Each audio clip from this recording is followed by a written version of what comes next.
This is Sonic, and you're watching JD Frank 20. What is up, everybody? Yeah, I actually wanted to report this yesterday, but of course, after what happened and everything, was already super late by the time we got this news. So I want to report it right now, just to show respect to Morio Kishimoto. Here's his translated tweet right here. This was after the results of the Player's Choice Award. We made it into the top 5 of the Game Awards Player's Voice. This is all thanks to your support. The third generation is off to a good start. I'm happy. I'm sure that this result will be a big driving force for the next work. We promise you an experience of greater excitement and surprise. Finally, I would like to thank all the staff involved in this project. So yes, I mean, to a lot of people who are saying that basically our sacrifice was basically in vain, don't think that, please. At the end of the day, we were all united. We were all undefeatable for this moment right here.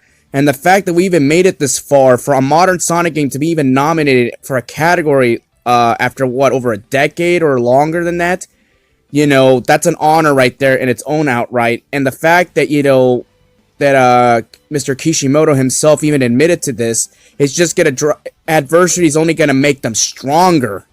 The same thing with the Sonic fandom. Adversity is only going to make us stronger. So we should not just chalk this up as an L or anything like that. I mean, I understand what happened at the Game Awards. It happened. Again, you can say whatever you want, but at the end of the day, that award doesn't mean jack shit at this point. I'm just being honest here from the bottom of my heart. And obviously, everybody just showing some respect. Obviously, here, saying their thanks to Mr. Kishimoto. And yeah, absolutely. Like, Sonic Frontiers is the building foundation for Sonic the Hedgehog moving on forward for the foreseeable future. And I hope they stick with this formula moving forward. Just change the story, add more mechanics to the combat, and add more playable characters in the basic game design, not post-game unlockables or things like that.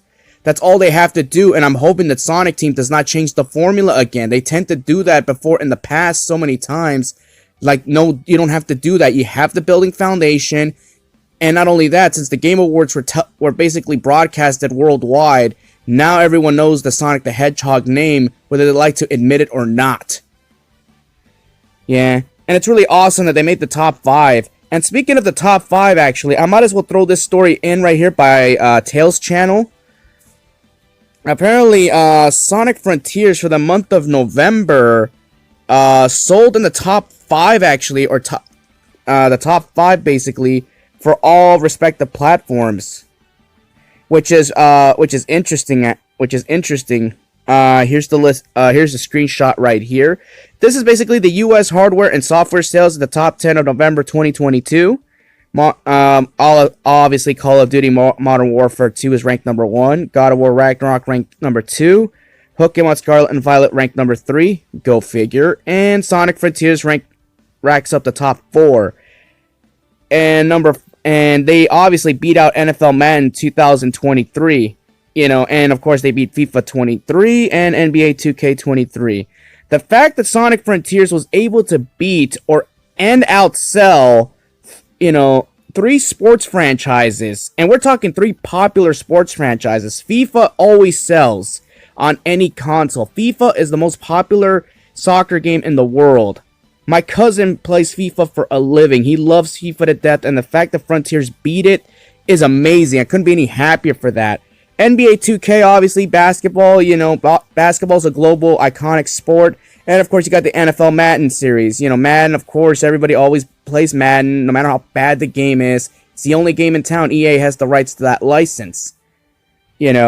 So, yeah, I mean, this is interesting right here. And, of course, if you're interested in the individual numbers, actually, Tails' channel also has the individual numbers for all platforms.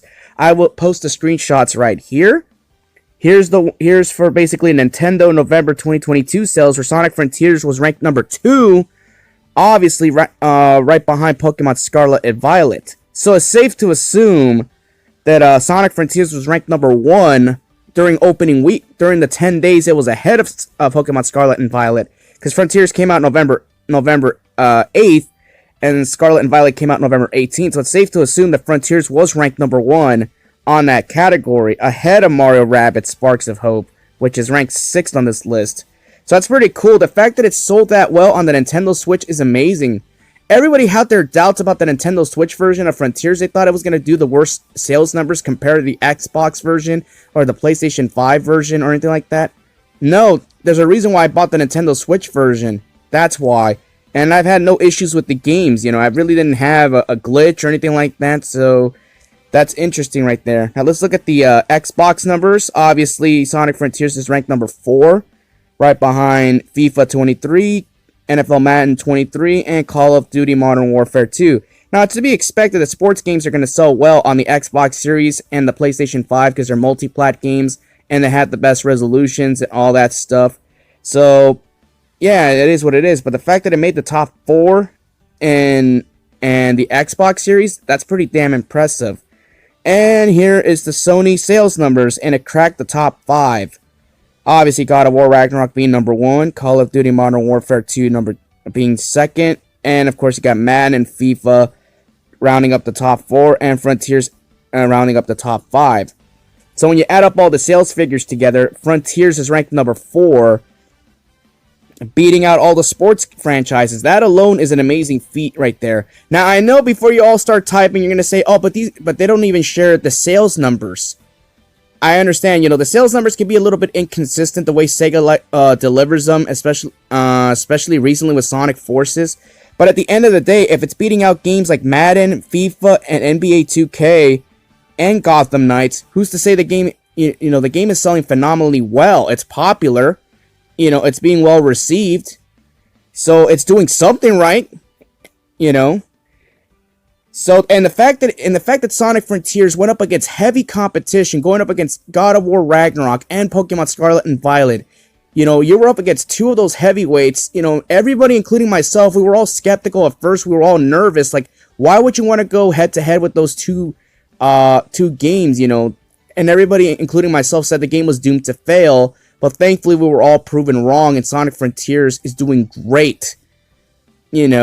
And I couldn't be any happier, and now SEGA right now has the driving force to make an even better game, and morale is very high up there. And I want to thank all the developers who made Sonic Frontiers from the bottom of my heart. And here's to us moving forward. Have a good day.